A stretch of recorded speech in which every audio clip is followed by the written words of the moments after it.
واذكروا نعمة الله عليكم إذ كنتم أعداء فألف بين قلوبكم فأصبحتم بنعمته إخوانا وكنتم على شفا حفرة من النار فأنقذكم منها আল্লাহ পাক রব্বুল আলামিন পবিত্র কালামুল্লাহ শরীফের মধ্যে ইরশাদ করেন, ওয়াজকুরু, দুনিয়ার মানুষেরা তোমরা ভালোভাবে স্মরণ করো, ভালোভাবে মনে রাখো, ইয কুনতুম আদা,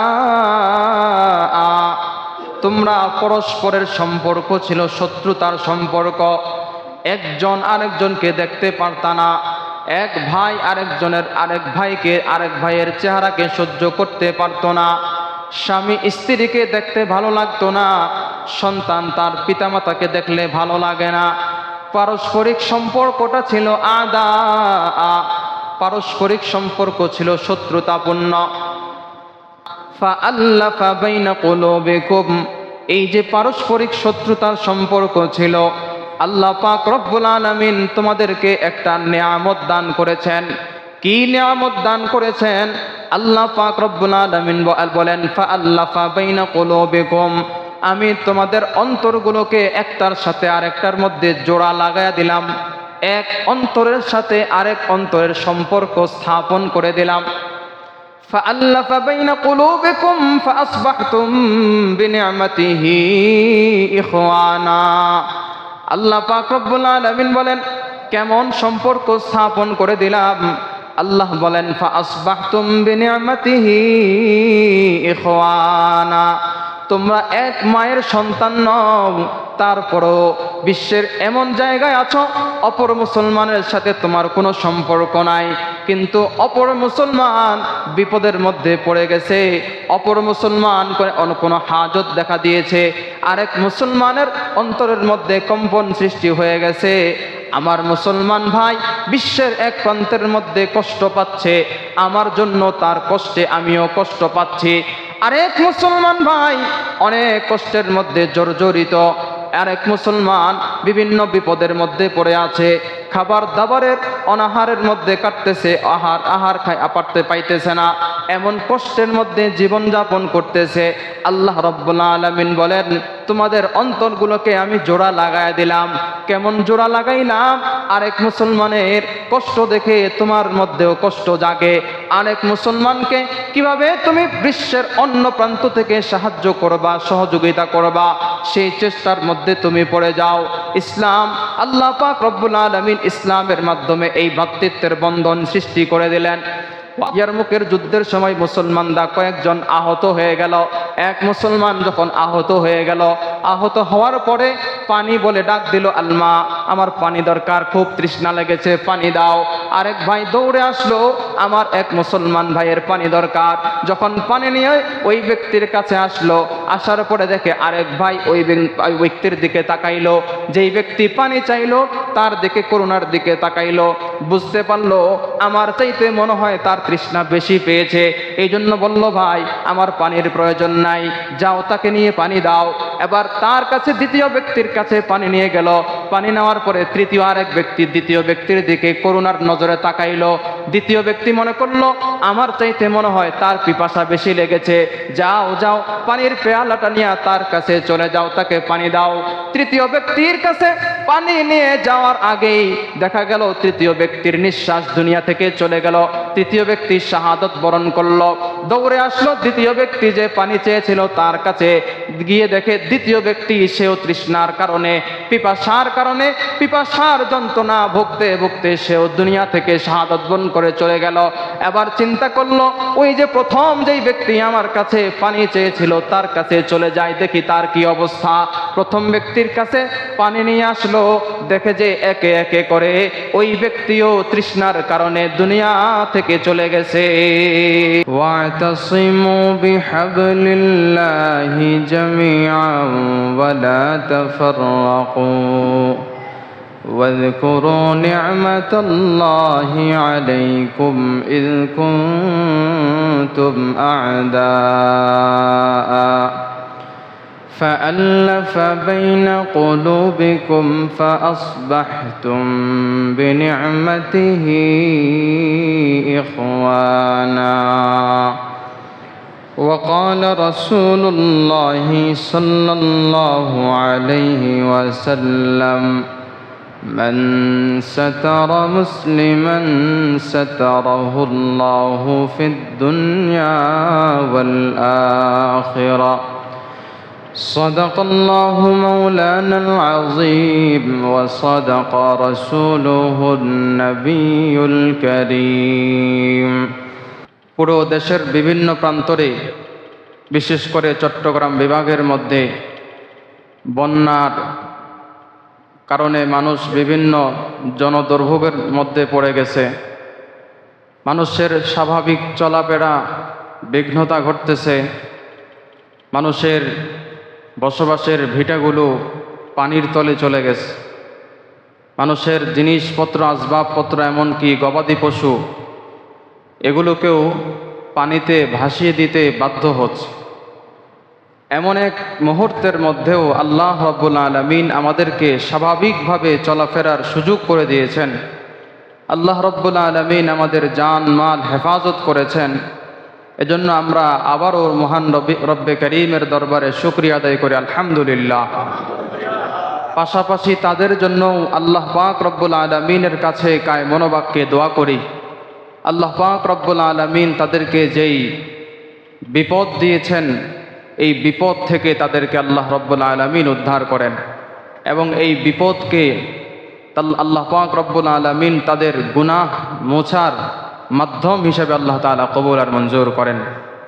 এই ক্ষেত্রে সবাই যে আস্তে আস্তে আমিন বললেন। আপনার উপরে যখন বিপদ আসতো তখন আপনি মনে মনে বা তখন চিৎকার করে কান্না করতেন যে আমার জন্য, আমার পাশে থাকার জন্য কেউ নাই, আমার জন্য যে একজন কথা বলবে সেও নাই, আর আরেকজনের বিপদে আপনি তাকিয়ে আছেন, শুধু এতটুকুই শেষ। আপনার দায়বদ্ধতা আপনি মনে করতেছেন এতটুকুই। যেদিন আপনার উপরে বিপদ আসবে তখন আপনি বুঝবেন যে বিপদে পড়লে তখন নিজেকে কতটা অসহায় মনে হয়।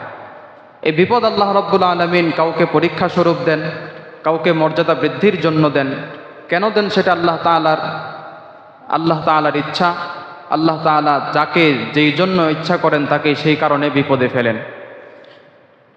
তো আমরা মুসলমানদের দায়িত্ব হলো যে একে অপরের সাথে ভ্রাতৃত্বের বন্ধনে আবদ্ধ থাকব, একে অপরের সহযোগিতায়, একে অপরের প্রয়োজনে আমরা এগিয়ে যাব। মানুষ বিপদে পড়বে, ভ্রাতৃত্বের বন্ধন সর্বোপরি প্রধান কথা হলো আমরা মুসলমান। দুনিয়ার কোনো প্রান্তে এক মুসলমান যদি বিপদে পড়ে, কোনো এক মুসলমানের যদি কোনো প্রয়োজন দেখা দেয়, তাহলে আরেক মুসলমানের জন্য কর্তব্য হয়ে পড়ে যে ওই মুসলমানের পাশে দাঁড়ানো, ওই মুসলমানের সহযোগিতায় এগিয়ে যাওয়া। এটাকেই বলে উখুওয়াতে ইসলাম, ইসলামী ভ্রাতৃত্ববোধ। এই ইসলামী ভ্রাতৃত্ববোধ এটা আমাদের থেকে চলে গেছে। কেমন চলে গেছে? যে আমরা উদাহরণস্বরূপ জাহিলি যুগের উদাহরণ দেই, জাহিলি যুগের দৃষ্টান্ত পেশ করি। আইয়ামে জাহিলিয়াতের অনেক উদাহরণ আমরা মানুষের সামনে পেশ করি, অথচ পরিসংখ্যান করলে, সমীক্ষা করলে অথবা অঙ্ক করলে দেখা যাবে ওই আইয়ামে জাহিলিয়াত আমাদের এই যুগ থেকেও 1000 গুণ ভালো ছিল। আইয়ামে জাহিলিয়াতের অবস্থা কেমন ছিল? আইয়ামে জাহিলিয়াতের অবস্থা এমন ছিল যে তারা সামান্য ঠুনকো বিষয়কে ঝগড়া ফাসাদের মাধ্যমে শত শত বৎসর তারা জিয়ে রাখত। ইতিহাসের পাতায় অনেক যুদ্ধ এমন আছে যে 40 বৎসর 50 বৎসর দীর্ঘ ছিল এই যুদ্ধ। বাসুসের যুদ্ধ একটা আছে, ইতিহাসের মধ্যে পাওয়া যায় এই যুদ্ধের স্থায়িত্ব ছিল 40 বছর। আইয়ামে জাহিলিয়াতের অবস্থা এমন ছিল যে বাবা বৃদ্ধ হয়ে গেছে, এখন আর তার শরীরে শক্তি নাই, তার সন্তানদেরকে সে ওসিয়ত করে যায় অমুক গ্রুপের সাথে, অমুক দলের সাথে, অমুক কওমের সাথে, অমুক পরিবারের সাথে আমাদের যুদ্ধ লেগে আছে, এতদিন পর্যন্ত গৌরবের সহিত আমরা তাদের সাথে যুদ্ধ করে আসছি, আমার ইন্তেকালের পরে এর হাল ধরবা তুমি। অর্থাৎ যুদ্ধকে কিভাবে জিইয়ে রাখা যায় সেই ওসিয়ত বাবা সন্তানকে করে যায়। এমনইভাবে প্রত্যেক ব্যক্তি তার উত্তরসূরি যে হবে তাকে এই উত্তরাধিকার সূত্রে তাকে ঝগড়া ফাসাদের মধ্যে লাগিয়ে দিয়ে যেত। এই বাসুসের যুদ্ধের সূত্রপাত ঘটেছিল কিভাবে, যে একজনের একটা ওট আরেকজনের একটা ডিম ভেঙে ফেলছে। ওট হাঁটার সময় আরেকজনের একটা ডিমের উপরে ওই ওটের পা লাগছে, ডিমটা ভেঙে গেছে। এই সামান্য ছোট্ট এই বিষয়টাকে নিয়ে যুদ্ধ শুরু হয়েছে পারস্পরিক। এক কওম আরেক কওমের সাথে, এক গোত্র আরেক গোত্রের সাথে। এই যুদ্ধ দীর্ঘ 40 বছর পর্যন্ত জীবিত ছিল। জাহিলি যুগের অবস্থা আরো কেমন ছিল, যে একজন নারী রাস্তা দিয়ে হেঁটে যাচ্ছে, এই নারী কি গর্ভবতী নাকি সে নরমাল, এটা জানার জন্য দুই বন্ধু অথবা কয়েকজন বন্ধু একসাথে আলাপ করত। বলতো, আচ্ছা বলো তো দোস্ত, এই যে নারীটা যাচ্ছে, বলো তো এই নারীটা কি প্রেগনেন্ট নাকি? বলতেছে, কেউ বলে না, না এই নারী প্রেগনেন্ট না। আরেকজন বলে, হ্যাঁ সে গর্ভবতী। তো তৃতীয় আরেকজন বলতেছে, আরে এই নারী গর্ভবতী কি না এটা আমাদের এখানে বসে বসে মন্তব্য করার তো প্রয়োজন নাই। নারীকে ধরো, তার পেট ফাড়ো, এরপরে দেখো তার পেটের ভিতরে সন্তান আছে কিনা। এই ছিল আইয়ামে জাহিলিয়া। কিন্তু ইসলাম যখন আসলো, আল্লাহ পাক রব্বুল আলামিন আমাদের পয়গম্বর সর্বশেষ নবী হযরতে মুহাম্মদ মুস্তাফা আহমদ মুজতবা জনাবে মুহাম্মদুর রাসূলুল্লাহ সাল্লাল্লাহু আলাইহি ওয়াসাল্লামকে আল্লাহ পাক রব্বুল আলামিন সর্বযুগের সর্বকালের মহামানব হিসাবে আল্লাহ পাক রব্বুল আলামিন যখন নবী মুহাম্মদুর রাসূলুল্লাহ সাল্লাল্লাহু আলাইহি ওয়াসাল্লামকে এই ধরার বুকে প্রেরণ করলেন, আল্লাহ রসুল সাল্লাল্লাহু আলাইহি ওয়াসাল্লামের উপরে যখন দ্বীন ইসলাম নাজিল হলো, এই দ্বীন ইসলাম আসার পরে দুনিয়া ইসলামের কারণে দুনিয়ার পরিবর্তন ঘটতে শুরু করলো, দুনিয়ার অবস্থার পরিবর্তন ঘটলো। ইসলামের মধ্যে, ইসলামের মাধ্যমে পারস্পরিক উখুওয়াতে ইসলাম, পারস্পরিক ইসলামী ভ্রাতৃত্ববোধ শুরু হলো। অর্থাৎ পরস্পর আগের জিয়ে রাখা শত শত বৎসরের যুদ্ধের কথা তারা ভুলে গেল। পরস্পর একে অপরে ভাই ভাই হয়ে গেল। একজন আরেকজনের জন্য জান প্রাণ দিতে রাজি হয়ে যায়। একজনের বিপদে আরেকজন বিপদে পড়ার আগেই মনে হয় যেন সে উঠে পড়ে লেগে যায়, কিভাবে আমার ওই ভাইকে সাহায্য করতে পারি। একজনের সহযোগিতায় আরেকজন কিভাবে সর্বদা তার পাশে থাকতে পারে, সেই চিন্তা আর ফিকির সব সময় থাকতো। কিন্তু বর্তমান যেই যুগ চলতেছে, আমি আমার ভাই, আপন ভাইকে কিভাবে বিপদে ফেলতে পারি, মামলা হামলার মাধ্যমে অথবা অন্যান্য মাধ্যমে, জমি জমার মাধ্যমে, যেই কোনো মাধ্যমে কোনো না কোনো উপায় খুঁজি যে আমি আমার ভাইকে কিভাবে বিপদে ফেলতে পারি। এমনকি যেটাকে বলা হয় যে ইসলাম দুনিয়ার মধ্যে সবচাইতে মানে কাছের যেই বন্ধুত্ব, কাছের যেই সম্পর্ক, স্বামী স্ত্রীর সম্পর্ক, এখানেও কিছু কিছু মুহূর্তে এমন হয়ে যায় যে স্ত্রী চায় যে যার সাথে আমি 20 বছর 30 বছর একসাথে ছিলাম, তাকে আমি কিভাবে বিপদে ফেলতে পারি। এই চেষ্টা সব সময় চলতে থাকে। তাহলে ওই জাহিলি যুগ আছে, জাহিলি যুগের উদাহরণ আমরা দেই ঠিক, কিন্তু আমাদের যেই যুগ, আমরা যেই যুগের মধ্যে আছি, এই যুগ জাহিলি যুগকেও হার মানিয়ে দিয়েছে। একজন মানুষকে সচরাচর আমাদের চোখের সামনে হত্যা করা হয়, পিটিয়ে মারা হয়, আরেকজন হিসাবে আমি দর্শক হিসেবে তাকিয়ে থাকি। তাহলে কতটা খারাপ মুহূর্ত আসলে এমন অবস্থা হতে পারে যে যে আইয়ামে জাহিলিয়াত। আল্লাহ পাক রব্বুল আলামিন কোরআনের মধ্যে এক জায়গায় বলেছিলেন, জাহিলিয়াতিল উলা ওয়াকারনা ফি বুয়ুতিকুন্না ওয়ালা তাবাররাজনা তাবাররুজাল জাহিলিয়াতিল উলা। যে আল্লাহ পাক রব্বুল আলামিন নারীদেরকে লক্ষ্য করে বলেছিলেন, তোমরা তোমাদের ঘরে অবস্থান করো, পর্দার সহিত তোমরা চলাফেরা করো, ওয়ালা তাবাররাজনা তাবাররুজাল জাহিলিয়াতিল উলা, প্রথম জাহিলি যুগের মতো তোমরা চলাফেরা করো না। তাহলে মুফাসসিরিনে কেরাম বলেন, আল্লাহ পাক রব্বুল আলামিন এই আয়াতের মধ্যে বলেছেন তাবাররুজাল জাহিলিয়াতিল উলা, পূর্ববর্তী জাহিলিয়া। তাহলে বোঝা গেল জাহিলিয়াত একটা চলে গেছে, আরেকটা আসতে পারে। তো আমরা এই কোরআন এবং হাদিসের আলোকে দ্বিধাহীনভাবে বলতে পারি, যেই জাহিলি যুগ আল্লাহ পাক রব্বুল আলামিন যে বলেছেন আসতে পারে, সেই জাহিলি যুগ আর আসার বাকি নাই। অলরেডি আমরা সেই জাহিলি যুগের মধ্যেই আছি।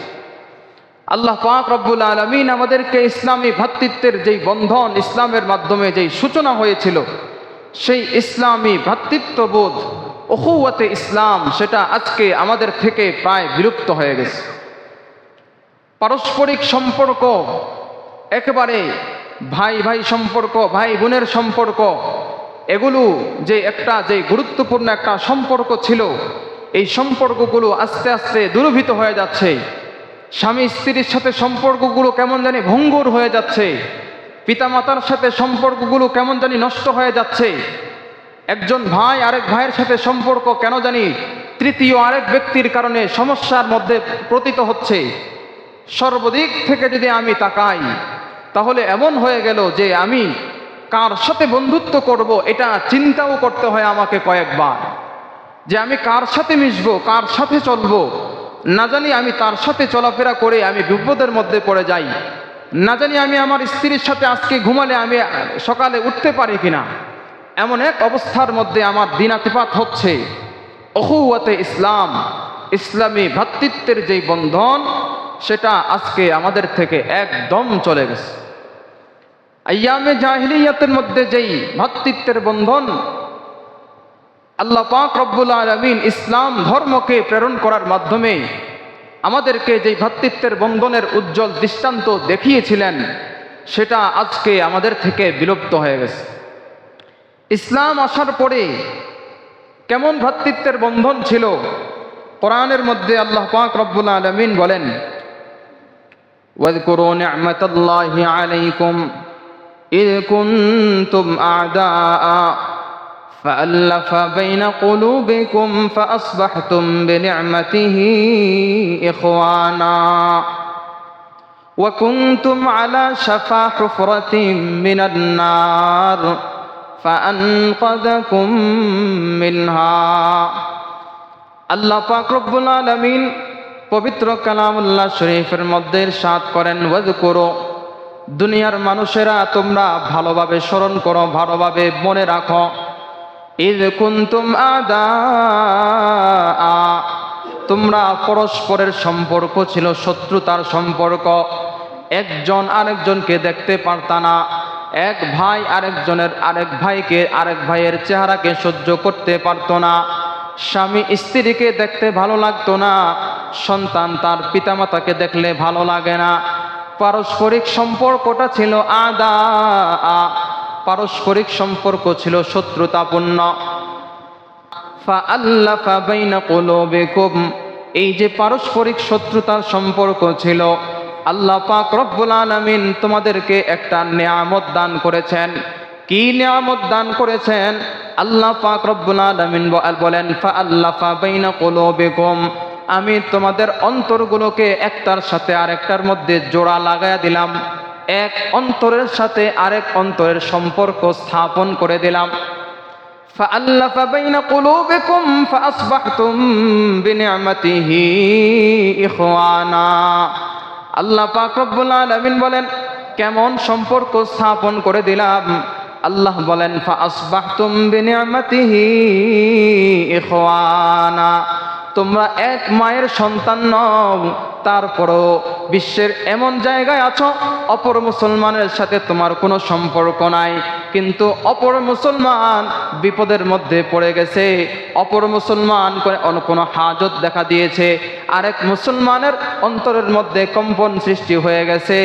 আমার মুসলমান ভাই বিশ্বের এক প্রান্তের মধ্যে কষ্ট পাচ্ছে, আমার জন্য তার কষ্টে আমিও কষ্ট পাচ্ছি।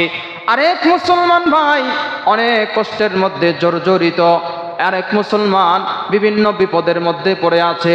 খাবার দাবারের অনাহারের মধ্যে কাটতেছে, আহার খায় পারতে পাইতেছে না, এমন কষ্টের মধ্যে জীবন যাপন করতেছে। আল্লাহ রাব্বুল আলামিন বলেন, তোমাদের অন্তরগুলোকে আমি জোড়া লাগায় দিলাম। কেমন জোড়া লাগাইলাম? আরেক মুসলমানের কষ্ট দেখে তোমার মধ্যেও কষ্ট জাগে। আরেক মুসলমানকে কিভাবে তুমি বিশ্বের অন্য প্রান্ত থেকে সাহায্য করবা, সহযোগিতা করবা, সেই চেষ্টার মধ্যে তুমি পড়ে যাও। ইসলাম, আল্লাহ পাক রব্বুল আলামিন ইসলামের মাধ্যমে এই ভ্রাতৃত্বের বন্ধন সৃষ্টি করে দিলেন। وألف بين قلوبكم فأصبحتم بنعمته إخوانا وكنتم على شفا حفرة من النار فأنقذكم منها। আল্লাহ পাক রব্বুল আলামিন বলেন, কুনতুম আলা শাফা হুফরাতিম মিনান নার, জাহান্নামের একবারে দ্বার প্রান্তে তোমরা চলে গিয়েছিলা। বেঈমানের কারণে, ইসলাম তোমাদের মধ্যে না থাকার কারণে তোমরা জাহান্নামের দ্বার প্রান্তে চলে গিয়েছিলা। আল্লাহ পাক রব্বুল আলামিন বলেন, ফাআনকাদাকুম মিনহা, আল্লাহ পাক রব্বুল আলামিন তোমাদের উপরে দয়া করে, অনুগ্রহ করে তোমাদেরকে জাহান্নামের দ্বার প্রান্ত থেকে বাঁচায়া বাঁচায়া তোমাদেরকে ইসলামের মধ্যে ঢুকায়া জান্নাতের দিকে নিয়ে এসেছে।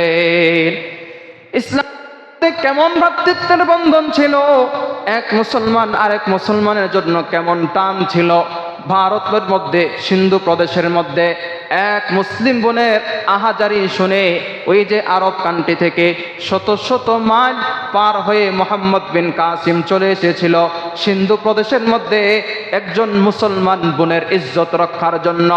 হাজার হাজার মাইল ভেদ করে হযরত মুজাররদ ইয়ামানি শাহজালাল রহমাতুল্লাহি আলাই ওই যে সিলেটের ভূমিতে ঘুমিয়ে আছে, তার বাড়ি তো বাংলাদেশে নয়, ইয়ামান থেকে হাজার হাজার মাইল ভেদ করে গৌর গোবিন্দের সাথে যুদ্ধ করার জন্য একজন মুসলমানের, একজন খাঁটি ইমানদার, একজন সাধারণ কৃষকের কোরবানিকে রক্ষা করার জন্য, সাধারণ কৃষকের একটা ঈমানকে রক্ষা করার জন্য হযরতে মুজাররদ ইয়ামানি শাহজালাল রহমাতুল্লাহি আলাইহি ওই যে ইয়ামান থেকে সিলেটের ভূমিতে চলে এসেছেন। এই ছিল উখুওয়াতে ইসলাম, ইসলামী ভ্রাতৃত্বের বন্ধন। সাহাবায়ে কেরামের মধ্যেও এমন অনেক ঘটনা আছে যে আল্লাহ পাক রব্বুল আলামিন সাহাবায়ে কেরামের অন্তরের মধ্যে উখুওয়াতে ইসলাম কেমনটা দিয়েছিলেন। জঙ্গে ইয়ারমুকের মধ্যে, ইয়ারমুকের যুদ্ধের সময় মুসলমানরা কয়েকজন আহত হয়ে গেল।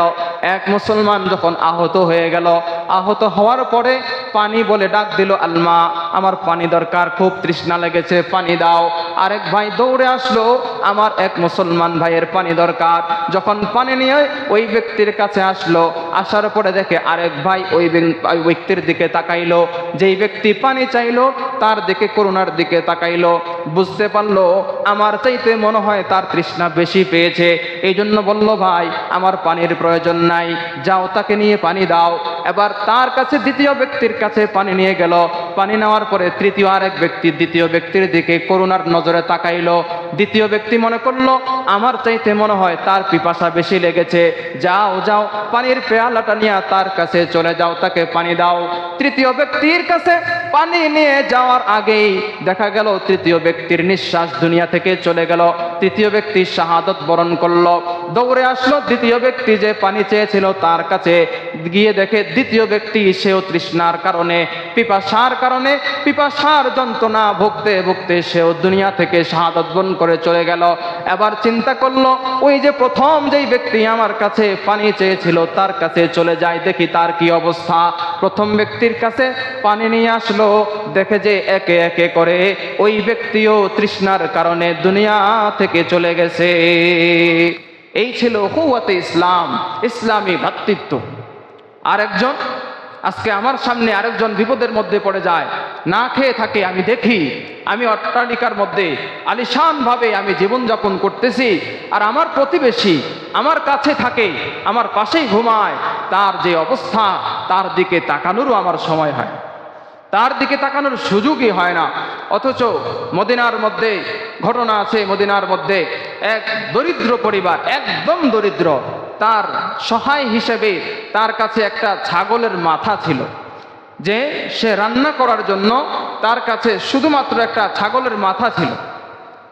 এবার এই ছাগলের মাথাটা যখন সে রান্না করবে, রান্না করার আগে এসে চিন্তা করলো, আচ্ছা আমি যে এই ছাগলের মাথাটা রান্না করে খাবো, মদিনাতে আমার চাইতে আরো বড় কোনো অসহায় আছে কিনা, আমি একটু দেখি যে এই ছাগলের মাথাটা আমি আজকে রান্না করে খাবো, আমার চাইতে নিম্নমানের, আমার চাইতেও অসহায় যদি কেউ থাকে আর সে যদি না খেয়ে মারা যায়, আল্লাহ পাক রব্বুল আলামিনের দরবারে কিয়ামতের ময়দানে আল্লাহ পাক রব্বুল আলামিন যদি আমাকে জিজ্ঞাসা করেন, তোমার প্রতিবেশী না খেয়ে মারা গেছে, তুমি তোমার পক্ষ থেকে কি করেছ, তখন আল্লাহ রব্বুল আলামিনের কাছে আমি কি জবাব দিব? এই চিন্তা করে সে ঘোরাফেরা শুরু করলো যে আমার চাইতেও অসহায় কেউ আছে কিনা। এরকম খুঁজে দেখলো যে হ্যাঁ, এই ছাগলের মাথার পরিমাণ, এই ছাগলের মাথা খাবে এই পরিমাণও এর চাইতেও আরো বড় অসহায় আমার চাইতে আছে। চিন্তা করে এই মাথাটা ওই ফ্যামিলিকে দিয়ে দিল। আবার দ্বিতীয় যেই ফ্যামিলিকে দিল, সে চিন্তা করলো যে আল্লাহ রব্বুল আলামিন আমাকে এই একটা ছাগলের মাথা, এত বড় একটা রিজিকের ব্যবস্থা করে দিয়েছেন, আমার চাইতে আরো বড় কোনো অসহায় জানা জানি এই মদিনার মধ্যে আছে কিনা, মদিনার মধ্যে যদি আমার চাইতে বড় কোনো অসহায় থাকে, তাহলে তাকে না দিয়ে আমি যদি নিজে এই পুরা ছাগলের মাথাটা খেয়ে ফেলি, তাহলে আল্লাহ তাআলার দরবারে আমি কি জবাব দিল? এই চিন্তা করে দ্বিতীয় ফ্যামিলি সে আবার খুঁজলো যে তার চাইতে বড় অসহায় আর কেউ আছে কিনা। এই চিন্তা করে আরেক ফ্যামিলিকে এই মাথাটা দিয়ে দিল। শেষ পর্যন্ত দেখা যায় এই মাথা ঘুরতে ঘুরতে ঘুরতে প্রথম যেই ব্যক্তি মাথাটা দিয়েছিল, দান করেছিল অপর ব্যক্তিকে, ওই ঘুরে ঘুরে ঘুরে আবার প্রথম ঘরের মধ্যে চলে আসলো। এই ছিল উখুওয়াতে ইসলাম, ভ্রাতৃত্বের বন্ধন, যে একজন আরেকজনের জন্য, এক মুসলমান আরেক মুসলমানের জন্য, এক মুমিন আরেক মুমিনের জন্য কতটা টান ছিল। মুসলমানের মধ্যে পারস্পরিক ভালোবাসা যদি না থাকে, আল্লাহ পাক আল্লাহ রাসূল সাল্লাল্লাহু আলাইহি ওয়াসাল্লাম বলেন ওই বান্দা সে মুমিন না। قال رسول الله صلى الله عليه وسلم لا تدخلون جنة حتى تؤمنوا ولا تؤمنوا حتى تحابوا। আল্লাহ রাসূল সাল্লাল্লাহু আলাইহি ওয়াসাল্লাম বলেন, তোমরা জান্নাতে যেতে পারবে না যতক্ষণ পর্যন্ত মুমিন না হবা।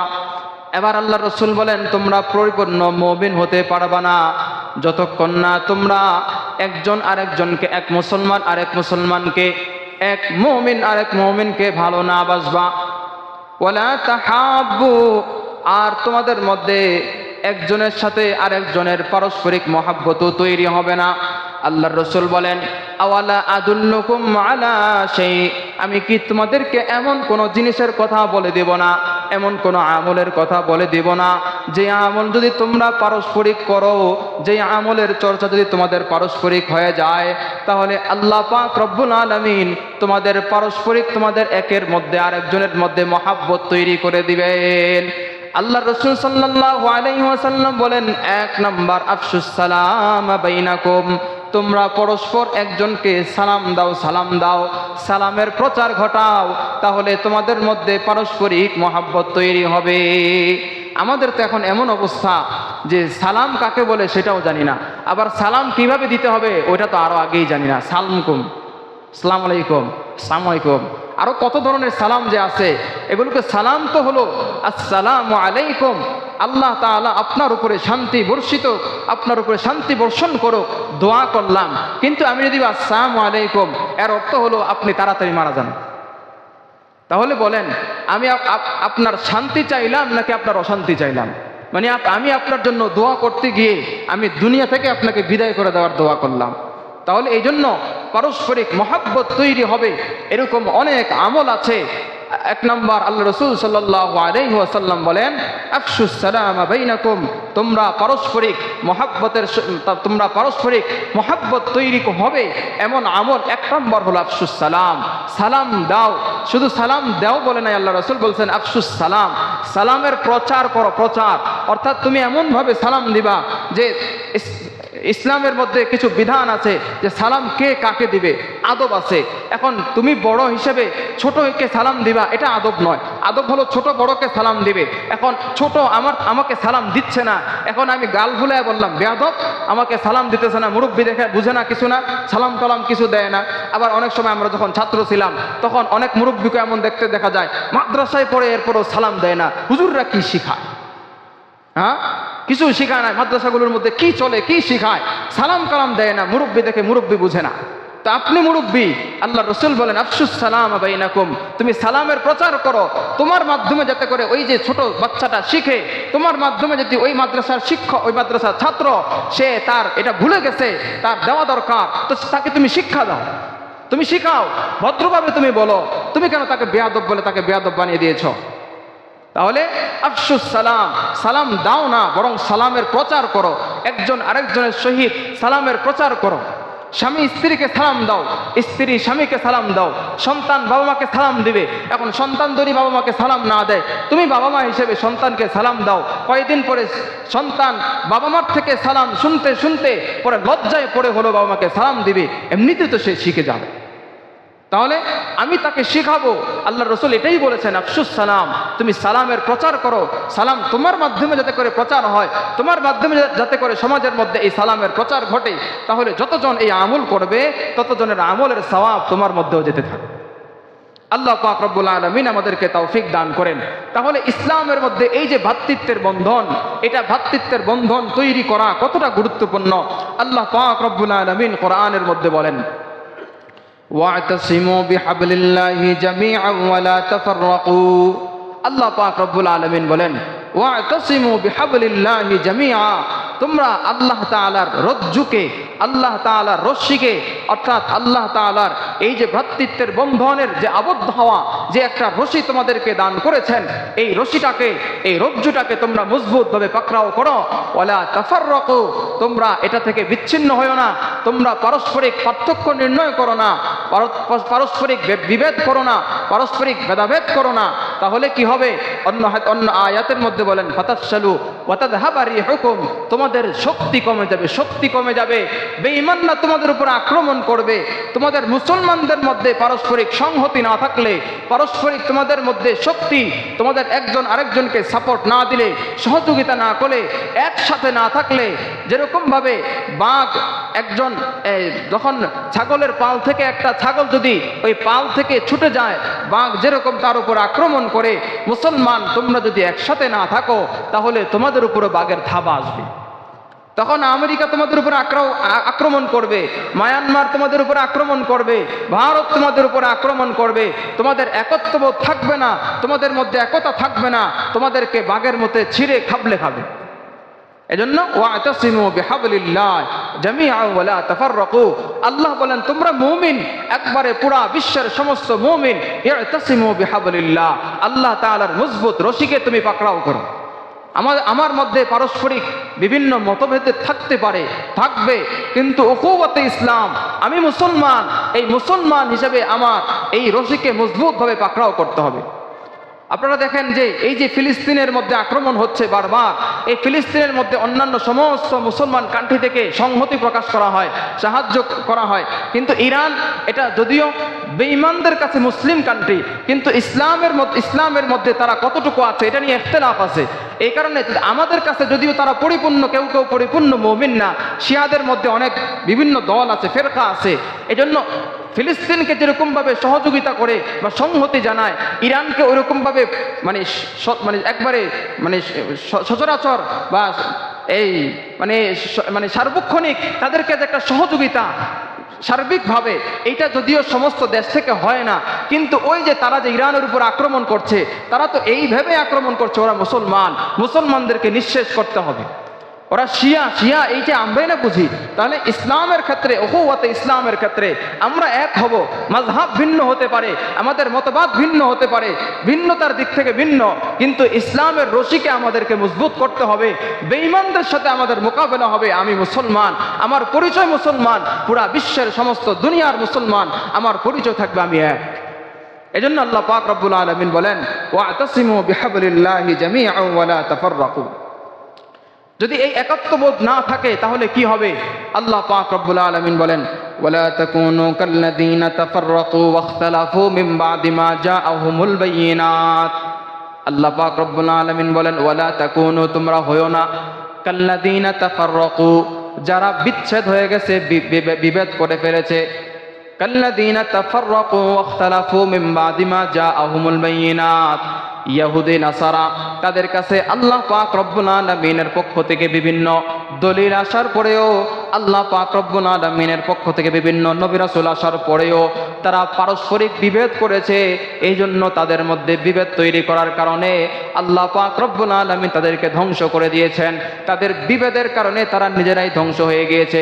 এই জন্য আল্লাহ পাক রব্বুল আলামিন পূর্বের ইতিহাস থেকে আমাদেরকে শিক্ষা করার জন্য বলতেছেন, লা তাকুনু কাল্লাযীনা তাফাররাকু ওয়াখতালাফু মিন বাদি মা জাআহুমুল বায়িনাত। তোমরা বেঈমান মুশরিক ইহুদি নাসারাদের মতো হয়ে যাও না। যদি তাদের মতো বিভেদ তৈরি করো তাহলে তোমাদের অবস্থাও তাদের মতো হয়ে যাবে। আল্লাহ রাসূল সাল্লাল্লাহু আলাইহি ওয়াসাল্লাম হাদিসে পাকের মধ্যে বলেন, ফাইন্নামা আহলাকাল্লাযীনা মিন ক্বাবলিকুম কাসরাতু সুআলিহিম ওয়া ইখতিলাফিহিম আলা আমবিয়াইহিম। আল্লাহ রাসূল সাল্লাল্লাহু আলাইহি ওয়াসাল্লাম বলেন, ও মুসলমান, তোমাদের পূর্ববর্তী উম্মতরা ধ্বংস হওয়ার এক নম্বর কারণ হলো তারা তাদের নবীদের সাথে গাদ্দারি করেছে, নবীদেরকে বেশি বেশি প্রশ্ন করেছে, নবীরা তাদেরকে যেটা মানতে বলেছে সেটা না মেনে বিপরীত প্রশ্ন করেছে। ওয়া কাসরাতু সুআলিহিম ওয়া ইখতিলাফি আমবিয়া, নবীরা যেটা বলেছে এর বিপরীতটা তারা করেছে। নবীদের অবাধ্যতা করেছে। নবীদের অবাধ্যতা মানে আল্লাহ তাআলার অবাধ্যতা করেছে। নবীদের অবাধ্যতা, আল্লাহ পাক রব্বুল আলামিনের অবাধ্যতা করার কারণে আল্লাহ পাক রব্বুল আলামিন তাদেরকে ধ্বংস করে দিয়েছেন। এজন্য আল্লাহ রাসূল সাল্লাল্লাহু আলাইহি ওয়াসাল্লাম বলেন, লা তাখতালিফু ফাতাখতালিফা কুলুবুকুম। তোমরা পরস্পর বিভেদ তৈরি করো না, তাহলে ফাতাখতালিফা কুলুবুকুম, আল্লাহ পাক রব্বুল আলামিন তোমাদের কলবের মধ্যে পরিবর্তন তৈরি করে দিবেন। তোমাদের কলবের অবস্থা এমন হয়ে যাবে তখন তোমরা নিজের ভাইকে সহ্য করতে পারবা না, নিজের আপনজনকে সহ্য করতে পারবা না।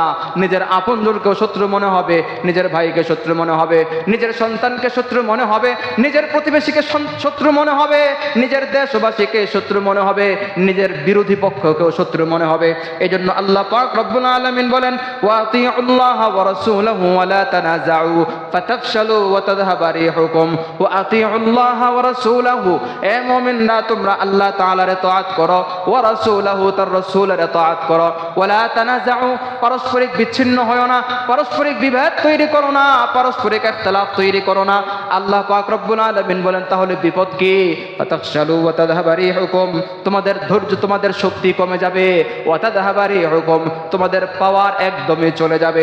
আল্লাহ পাক রব্বুল আলামিন বলেন, আল্লাহ রাসূল সাল্লাল্লাহু আলাইহি ওয়াসাল্লাম বলেন, ইন্নাল মুমিনা লিল মুমিনি কাল বুনিয়ান। মুমিন একজনের সাথে আরেকজনের সম্পর্ক হবে কেমন? দেয়ালের মতো।